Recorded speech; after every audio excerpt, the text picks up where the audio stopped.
नमस्कार दोस्तों, हमारे यूट्यूब चैनल में आपका स्वागत है। आज की कहानी।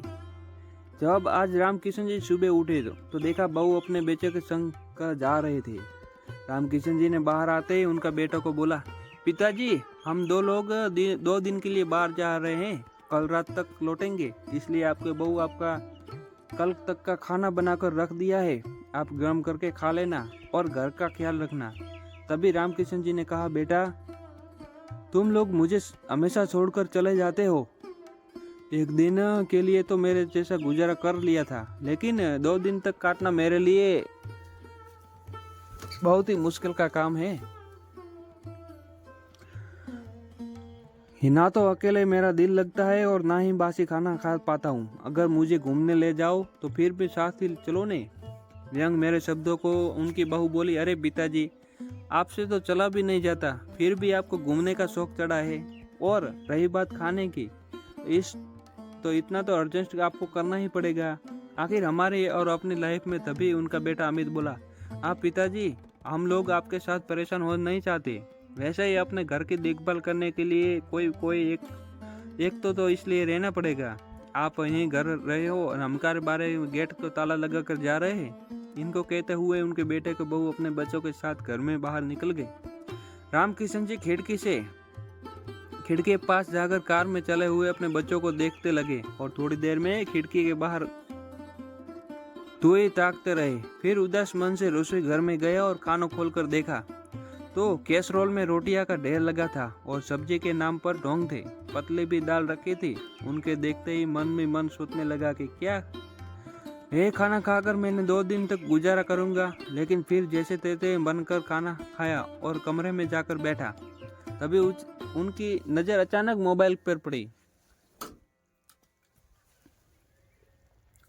उनकी नजर अपनी पत्नी की तस्वीर हो गई।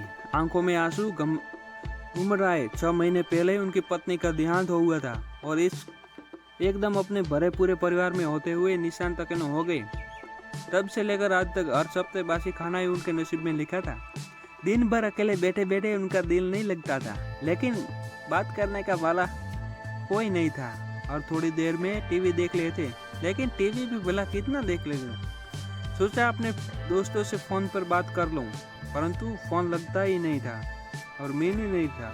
अब तो अकेले घर में काटने का दौरान लगा था। थोड़ी देर छत पर टहर कर आता हूँ, लेकिन सोचकर सीढ़ियाँ चढ़ने के लिए, लेकिन देखा तो छत में दरवाजे भी ताला लगा था।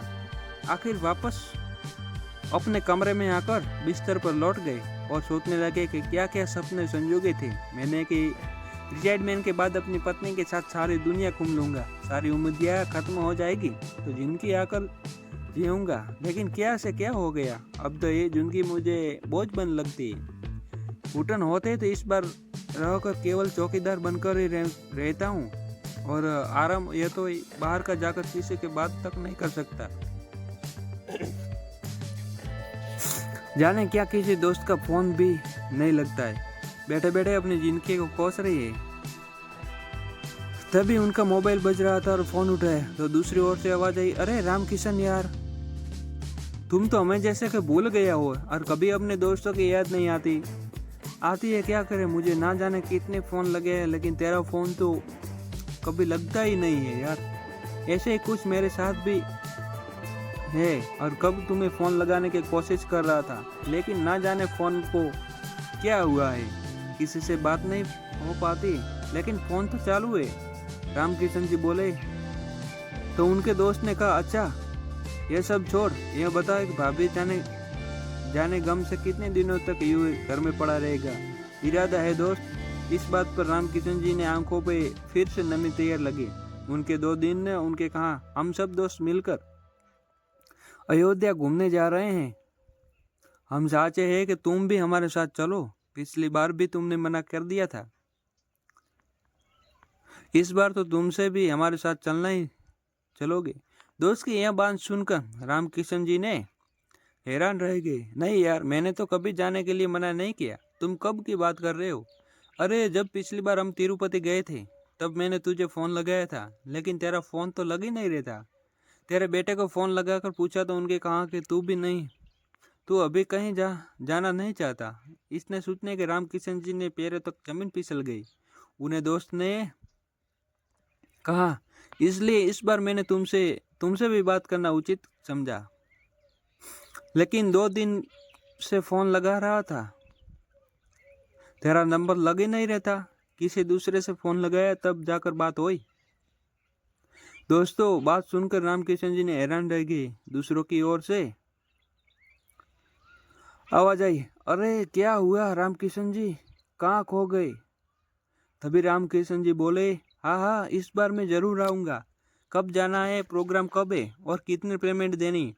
हमें सोमवार को निकलता है और पेमेंट की चिंता तुम मत करना, तेरा चालान ही हमारे लिए बहुत ही ऐसे। उनके दोस्त ने फोन रखते ही रामकिशन जी ने अपना नंबर चेक किया तो देखा तो उनके बहुत सारे दोस्त का नंबर ब्लैक लिस्ट में डाले हुए थे ताकि फोन पर उनकी बात से बात न हो पाए। भगवान, तो ये सब मेरे बेटे के लिए किया था।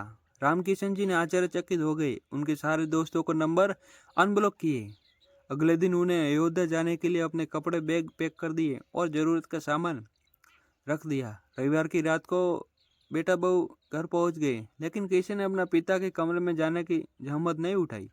अगले दिन सुबह ही रामकिशन जी ने नहा धोकर तैयार हो गए। अपना बैग उठाकर कमरे से बाहर जाएंगे और पिताजी ने कहा, पिताजी कहाँ चली आपकी सवारी? उनकी बहू ने पूछा तो बेटा भी उनके समय बोला, आप पिताजी, यह बैग लेकर आप कहाँ जा रहे हो?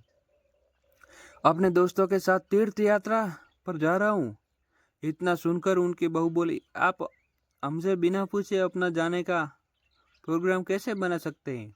पूछना तो देर, आपको बताना जरूरी है। नहीं समझा? आप जानने के लिए इस हफ्ते को बच्चों की परीक्षा शुरू हो गई है और मेरे चाचा भी बेटे की शादी में भी हम दोनों के लिए मायके जाना है। आप चले जाएंगे तो बच्चों को घर के रखने वाले कौन करेगा? सोचिए तो सही बात। तभी बेटा बोला, पिताजी, इस उम्र में कहीं गिर गए तो लेने को देने पड़ जाएंगे। वैसे ही आपको देने के लिए मेरे पास पैसे नहीं है। चुपचाप अपना बैग वापस रखिए और अपने कमरे में बैठ जाइए। शाबाश बेटा, ऑर्डर चलते हो। पिताजी ने मुझे तुमसे इस बात की उम्मीद थी। तुम्हारी माँ क्या गई, मुझे लोगों के चौकीदार समझ लिया हो। वक्त के खाने के लिए बदले मुझे आज़ादी भी मुझे छीन ली है। मेरे दोस्त के नंबर तुमने ब्लैक लिस्ट में डाले।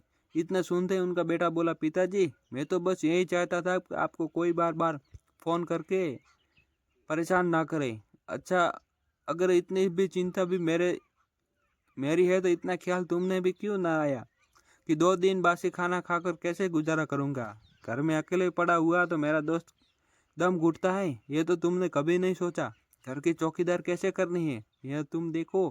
मैं तो 1 सप्ताह से बाहर लौटूंगा। रही बात खर्च की, तो सारा खर्च अपने खुद के कमाए पैसे के करूँगा। अब मैं अपनी ज़िंदगी के हिसाब से जीऊँगा। मुझे किसी भी कुछ की बात की ज़रूरत नहीं है। इतना कहकर रामकिशन जी घर के बाहर निकल गए। दोस्तों, आपको यह कहानी कैसे लगी? लाइक और कमेंट ज़रूर करना और चैनल को सब्सक्राइब करना बिल्कुल ना भूलें। मिलते हैं नई कहानी के साथ। बहुत बहुत धन्यवाद। जय श्री कृष्ण, राधे राधे। एक बार सभी दोस्तों को जय श्री कृष्णा जरूर लिखें। जय श्री कृष्ण, राधे राधे।